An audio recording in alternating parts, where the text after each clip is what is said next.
بسم اللہ الرحمن الرحیم الحمدللہ رب العالمین وصلی اللہ علی محمد وآلہ طاہرین ولعنۃ اللہ علی اعدائہم اجمعین الی قیام یوم الدین۔ ہماری اس گفتگو کا عنوان ہے کہ جناب عمر کے دو فرزندان یعنی جناب عبداللہ ابن عمر اور عبید اللہ ابن عمر، ان دونوں نے مولا امیر المؤمنین صدیق اکبر فاروق حاضر الامت بہ یفرق بین الحق والباطل یعصوب الدین امیر المؤمنین علی ابن ابی طالب کی بیعت نہیں کی۔ عبید اللہ ابن عمر مولا امیر المؤمنین کے مقابلے میں معاویہ کی جانب سے جنگ صفین میں آئے اور مارے گئے، اور عبداللہ ابن عمر نے مولا امیر المؤمنین کی بیعت نہیں کی، اور یہاں تک کہ بعد میں یزید کی بیعت کی، اور پھر یزید کے بعد عبد الملک ابن مروان کی بیعت کی،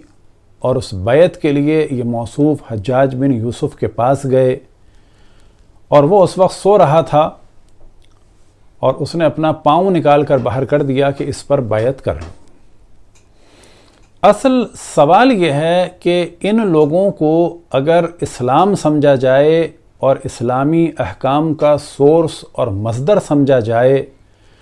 اور یہ کہا جائے کیونکہ یہ کام عبداللہ ابن عمر نے کیا تھا لہٰذا جائز ہے، اور یہ کام عبداللہ ابن عمر نے منع کیا تھا لہٰذا ناجائز ہے، تو یہاں پر ہم سوال کریں گے کہ عبداللہ ابن عمر مولا امیر المؤمنین کو نہ مانے تو اس سے پھر یہ موضوع نکالنا چاہیے اور یہ نتیجہ نکالنا چاہیے کہ خلیفہ کی بیعت نہ کرنا اور خلفائے راشدین میں سے کسی کو نہ ماننا دیندار ہونے کی علامت نہیں ہے، اور نہ فقط یہ کہ ماننا ضروری نہیں ہے بلکہ اگر ان سے جنگ کی جائے، ان کی مخالفت کی جائے، ان پہ لعنتیں بھیجی جائیں جیسا کہ معاویہ کی فوج والے کرتے تھے، اور معاویہ کی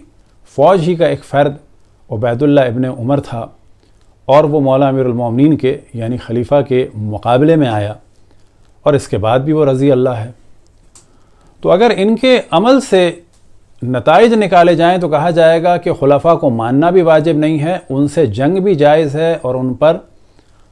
لعن کرنا اور انہیں گالیاں دینا بھی جائز ہیں، وہ کہ ہم ایسا کام نہیں کرتے، لیکن جب ان کو آئیڈیل مانا جائے گا تو یہ نتیجے نکلیں گے۔ بالکل ویسے ہی جیسے کہ حضرت عائشہ کو آئیڈیل مانا جائے گا تو کہا جائے گا کہ خلیفہ کے قتل کا حکم دینا بھی جائز ہے ان کے نزدیک، کیونکہ حضرت عثمان کے قتل کا انہوں نے حکم دیا۔ ایک مسلمان کو یہودی سے نسبت دینا بھی جائز ہے، کیونکہ وہ حضرت عثمان کو ایک یہودی لمبی داڑھی والے ناسل سے نسبت دیتی تھیں اور فرماتی تھیں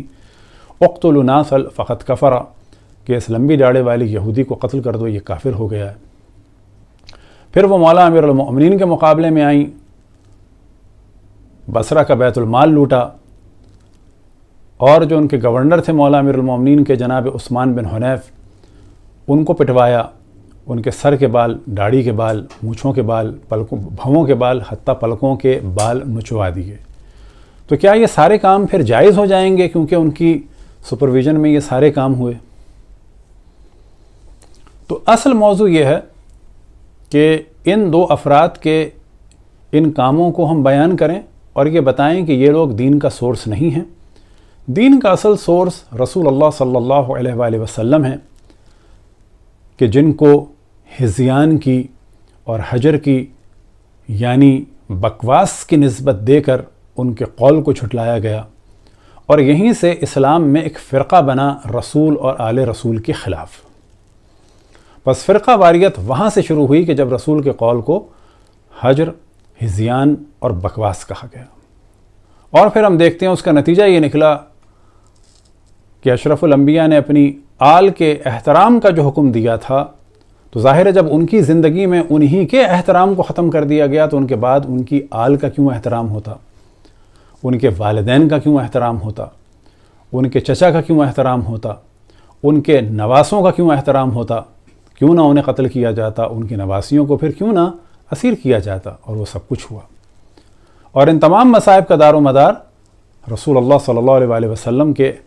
مقابلے میں جو لوگ آتے تھے ان کی زندگی میں اور ان کی زندگی کے بعد، وہ لوگ قرار پائیں گے۔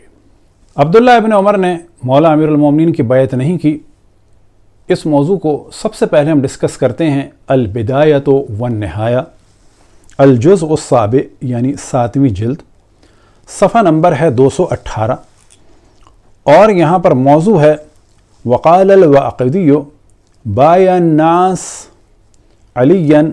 بالمدینہ، کہ لوگوں نے علی کی بیعت کی مدینہ میں، وتربض 7 نفر ولم یبایعوا منہم ابن عمر، اور 7 لوگوں نے بیعت نہیں کی، ان میں سے جو سب سے پہلا نام ہے وہ ابن عمر کا ہے۔ بعد میں سعد بن ابی وقاص، صہیب، زید بن ثابت، محمد بن ابی مسلمہ، سلمہ بن سلامہ بن رقش، اسامہ بن زید۔ اب آپ کے سامنے تاریخ ابن کثیر کا اردو ترجمہ ہے، جلد نمبر 7 اور صفحہ نمبر ہے 300، اور یہاں پر اگر آپ دیکھیں تو بڑی عجیب و غریب حرکت کی ہے مترجم نے، اور واقدی کا بیان ہے کہ لوگوں نے مدینہ میں حضرت علی رضی اللہ عنہ کی بیعت کی اور 7 آدمی رکے رہے، انہوں نے بیعت نہیں کی،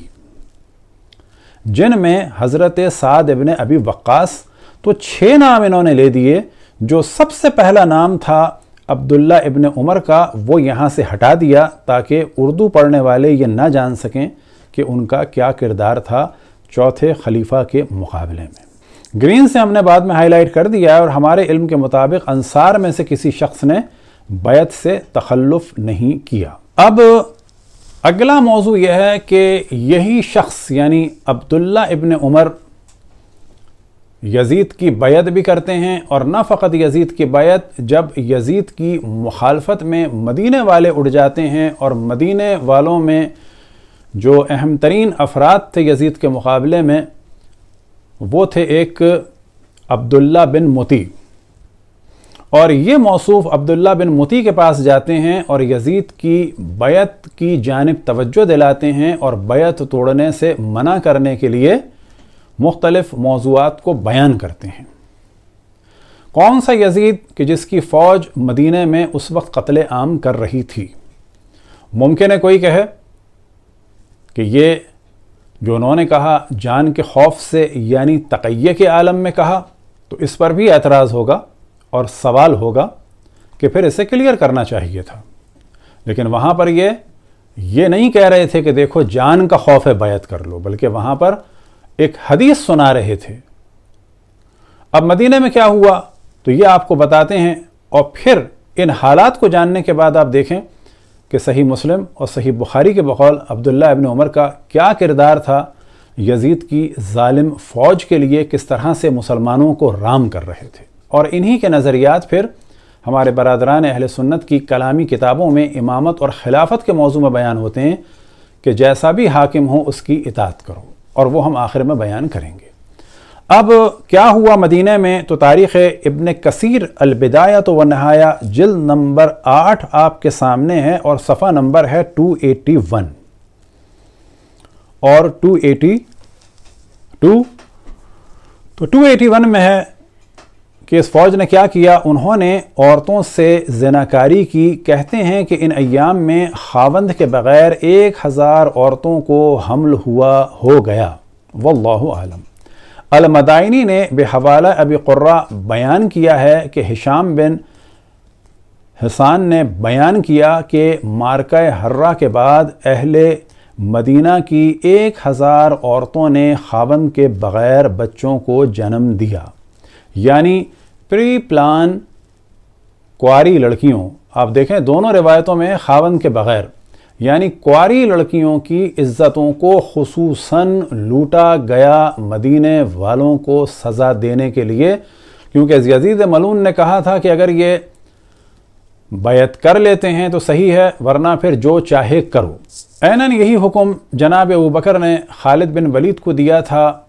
کہ جاؤ اور یمن والوں سے زکوٰۃ مانگو، اور اگر وہ زکوٰۃ نہ دیں تو انہیں قتل کرو، جلا دو، اور جو چاہے کرو۔ اسی حکم کا نتیجہ تھا کہ خالد بن ولید نے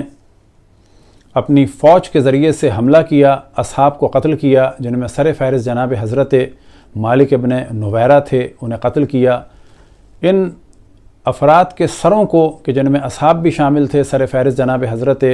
مالک ابن نویرہ، ان کے سروں کو کاٹا، اس پر باقاعدہ اینٹوں کے طور پر استعمال کر کے کھانا پکایا گیا، اور خواتین کی عزتوں کو لوٹا گیا، خصوصاً صحابی رسول حضرت مالک ابن نویرہ کی زوجہ ام تمیم کی۔ عیناً یہی حکم یزید نے اپنے اس جرنل کو دیا کہ مدینہ میں جاؤ اور بیعت طلب کرو، اور اگر وہ نہ دیں تو پھر جو چاہے کرو۔ تو نتیجہ کیا ہوا کہ قتل عام بھی ہوا، اور سزا کے طور پر 1000 سے زیادہ کنواری لڑکیوں کی خصوصاً عزتوں کو لوٹا گیا۔ اب تاریخ طبری جلد نمبر 4 اور صفحہ نمبر 265 آپ کے سامنے خانہ کعبہ پر سنگباری، باقاعدہ منجنیق کے ذریعے سے خانہ کعبہ پر حملہ کیا گیا، کیونکہ عبداللہ ابن زبیر نے محاصرہ کیا ہوا تھا اور وہ اندر تھا۔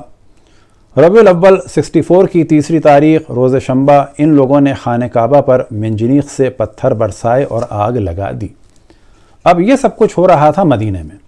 اگر یہاں پر یہ کہتے عبداللہ ابن عمر کہ بھئی جان کا خوف ہے، اپنی جان بچاؤ، تو کوئی بات نہیں تھی۔ تو یہاں پر صحیح بخاری آپ کے سامنے ہے، جلد نمبر 8 اور حدیث نمبر ہے 7111 اور صفحہ نمبر ہے 359 اور 360۔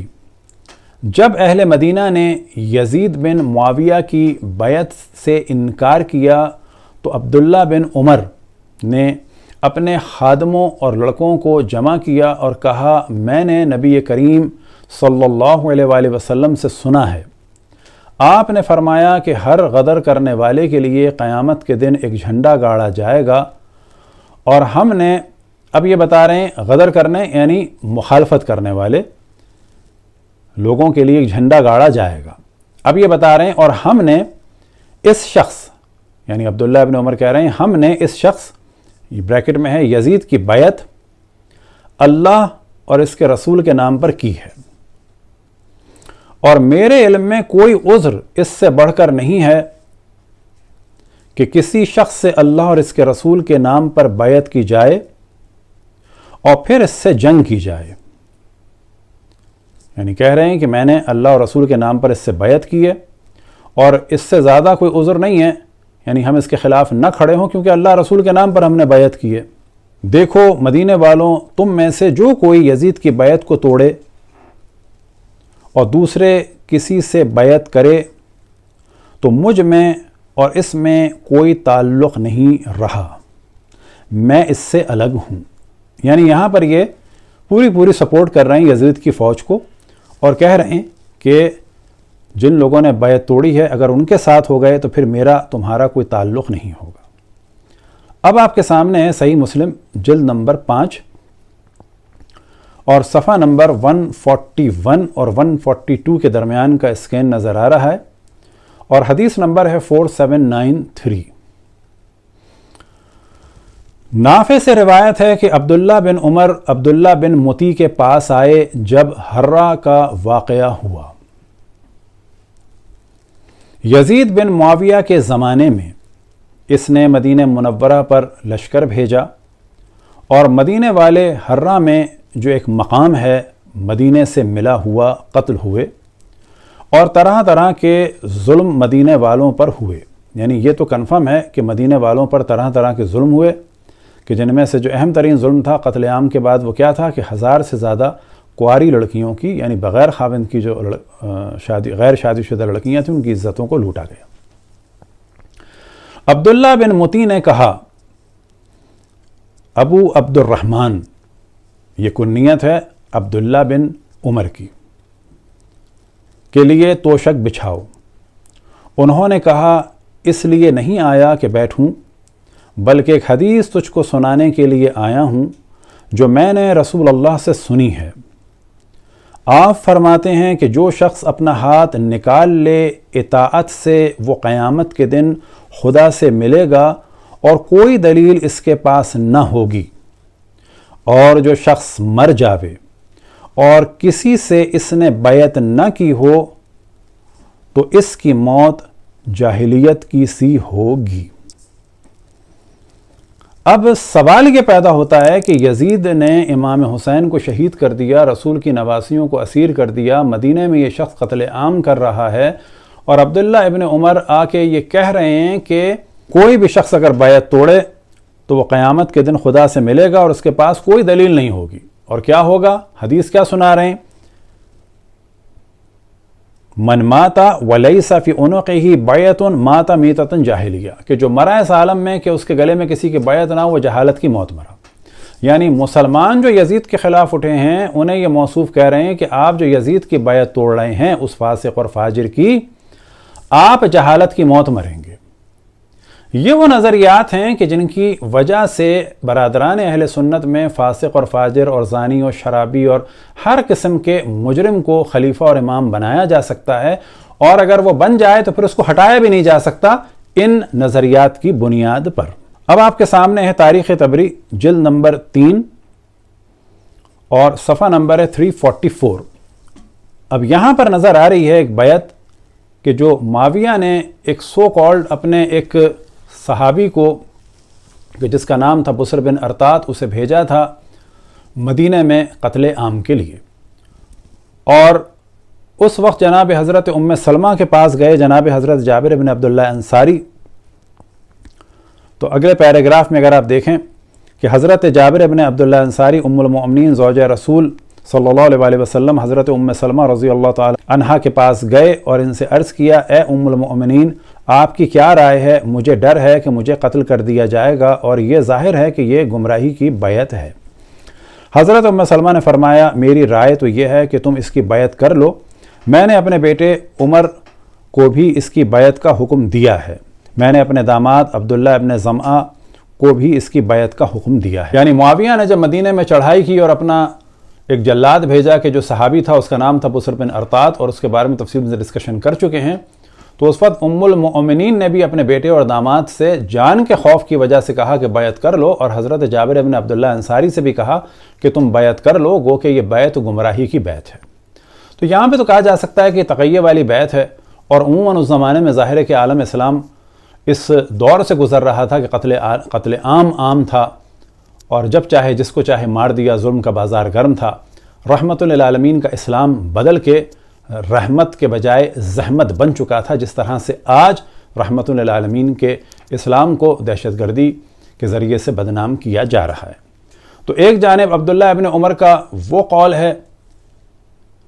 کہ یہ کہہ رہے ہیں کہ بیعت نہ توڑو، اور یہاں پر حضرت ام المؤمنین ام سلمہ فرما رہی ہیں جان بچانے کے لیے بیعت کر لو تو چلو کوئی بات نہیں، یہ وہ حکم ہے، اسے کہتے ہیں تقیہ. تو یہ تو بالکل ایک عقلی سی بات ہے. اب ظاہر ہے کہ یہ شخص اتنا جلاد تھا بسر بن ارطات کہ رسول اللہ صلی اللہ علیہ وسلم اور مولا امیر المؤمنین علیہ السلام کے سگے چچا عباس ابن عبد المطلب کے بیٹے عبید اللہ ابن عباس کے 2 کمسن بچوں کو اس شخص نے ماں کے سامنے ذبح کر دیا. اور یہ پورا واقعہ تفصیل سے موجود ہے صفحہ نمبر 345 پر. اب یہی عبداللہ ابن عمر کے جس نے مولا امیر المومنین کی بیعت نہیں کی اور پھر یزید کی بیعت کی، یزید کی بیعت توڑنے سے منع بھی کیا، اور عبداللہ ابن مطیع سے کہا کہ قیامت کے دن تمہارے پاس کوئی عذر نہیں ہوگا کیونکہ ہم نے بیعت کی ہے یزید کی اللہ اور رسول کے نام پر. لیکن دوسری جانب جب حکومت حاصل کر لی عبداللہ ابن زبیر کے قتل کے بعد، پوری حکومت حاصل کر لی عبد الملک ابن مروان نے، اور اس نے اپنا گورنر مدینہ میں بھیجا حجاج بن یوسف کو بنا کر، تو اب یہی عبداللہ ابن عمر ایک رات بھی بغیر بیعت کے سونے کو تیار نہیں ہیں. مولا امیر المومنین کی بیعت نہیں کی، یزید کی کر لی، یزید کے گورنر کی بھی کر لی، عبد الملک ابن مروان کے گورنر کے بیعت کی تو کس عالم میں؟ شرح نہج البلاغہ میں بیان ہو رہا ہے جلد نمبر 13 اور صفحہ نمبر ہے 145 کہ فَإِنَّهُ امْتَنَعَ مِنْ بَيْتِ علی علیہ السلام. یعنی عبداللہ ابن عمر نے بیعت نہیں کی علی علیہ السلام کی، لیکن کیا کیا؟ رات کی تاریکی میں جا کے دروازہ کھٹکھٹاتا ہے حجاج بن یوسف کا. کس لیے؟ لیبایع لعبد الملک، تاکہ عبد الملک ابن مروان کی بیعت کرے، تاکہ ایک رات بھی اس عالم میں نہ سوئے کہ امام نہ ہو. امام علی ابن ابی طالب کی بیعت نہیں کی، یہاں پر خیال نہیں آیا کہ ایک رات بھی میں بغیر امام کے کیسے سو گیا، لیکن عبد الملک ابن مروان کی بیعت کے لیے حجاج کو جا کے رات کی تاریکی میں اٹھایا. کیونکہ ذہن میں کیا تھا کہ جی رسول اللہ صلی اللہ علیہ وسلم نے فرمایا ہے من مات ولا امام له مات میتۃ جاہلیہ. آخر میں کیا کیا حجاج نے ان اخرج رجلہ من الفراش، کہ اس نے پاؤں نکالا اپنا بستر میں سے اور کہا کہ اس پہ پاؤں پر ہاتھ رکھ کر بیعت کر لو. اب آپ کے سامنے کتاب ہے الاعتصام جلد نمبر 3 اور یہاں پر صفحہ نمبر 46 میں یہ والا موضوع ہے. تفصیل سے البتہ ہم بیان کر چکے ہیں کہ فاسق و فاجر و زانی و شرابی کی امامت اور خلافت کتب اہل سنت میں اور برادران اہل سنت کے علماء کے نزدیک. عوام الگ ہیں، بہت ہی معصوم ہیں، سب ہمارے بھائی ہیں، ان کے علماء بالکل الگ ہیں، اور یہ ہماری ذمہ داری ہے کہ ان کے علماء کے نظریات سے ہم پبلک کو آشنا کریں. کہ یہاں پر امام مالک نے جو استدلال کیا کسی فاسق کی بیعت کرنے کے لیے، وہ کس سے کیا؟ قد بایا ابن عمر لعبد الملک ابن مروان بالسیف اخذ الملک، کہ تلوار کے ذریعے سے اس نے حکومت حاصل کی اور عبد الملک ابن مروان کی بیعت کی. کس نے؟ ابن عمر نے. یعنی ابن عمر نے بیعت کر لی تو یہ دین ہو گیا، جبکہ دین رسول اللہ صلی اللہ علیہ وسلم اور قرآن اور اہل بیت علیہم الصلاۃ والسلام ہے. کیونکہ ابن عمر اگر دین مانا جائے گا تو پھر ابن عمر نے تو مولا علی کی بھی بیعت نہیں کی. اس کا مطلب ہے مولا علی کی بیعت بھی ضروری نہیں ہے. جب ان کی ضروری نہیں ہے تو باقی خلفاء کی بھی ضروری نہیں ہے. اور پھر ابن عمر ہی کے بھائی یعنی عبداللہ ابن عمر کے بھائی عبید اللہ ابن عمر نے تو مولا علی سے جنگ کی، پھر معاویہ نے بھی جنگ کی، حضرت عائشہ نے بھی جنگ کی. اس کا مطلب ہے خلفاء سے جنگ بھی جائز ہے اور پھر ان کو برا کہنا بھی جائز ہے. اب آپ کے سامنے تاریخ اسلام و وفایات و مشاہر العالم جلد نمبر ہے 3 اور یہاں پر یہی والا موضوع ہے جو تفصیل سے پہلے ڈسکس کر چکے ہیں کہ ابو لؤلؤ کے جو قاتل تھا جناب عمر کا، اسے قتل کیا ان کے بیٹے عبید اللہ ابن عمر نے، اور ساتھ ہی ان کی کمسن صاحبزادی کو بھی قتل کیا کہ جو مسلمان تھی. اور پھر یہ موصوف بھاگ گئے شام. جناب عثمان کے زمانے تک تو رہے، لیکن جیسے ہی مولا امیر المومنین کو خلافت ملی تو یہ شخص بھاگ گیا شام، اور آگے یہ شخص مولا امیر المومنین کے مقابلے میں تھا معاویہ کی فوج میں، اور پھر اسی فوج میں یہ شخص مارا گیا. وَكَانَ مُقَدَّمَ جَيْشِ مُعَاوِيَةَ يَوْمَ الصِّفِّينَ فَقُتِلَ يَوْمَئِذٍ. یہ شخص شام بھاگ گیا تھا اور اس کے بعد معاویہ کی جیش فوج کے مقدمے میں تھا، بالکل شروع میں تھا، اور وہیں پر یہ مارا گیا. اور عیناً یہی والا موضوع ہے تحفۃ اللطیفیہ 232 میں، اور الخلفاء الراشدون من تاریخ الاسلام میں بھی یہی والا موضوع ہے صفحہ نمبر 221 میں، کہ عبید اللہ ابن عمر نے ابو لؤلؤ کی بیٹی کو مارا. اس کے بعد یہ موصوف شام بھاگ گئے، حارما منہ الی الشام، اور کانا مقدمہ جیش معاویہ،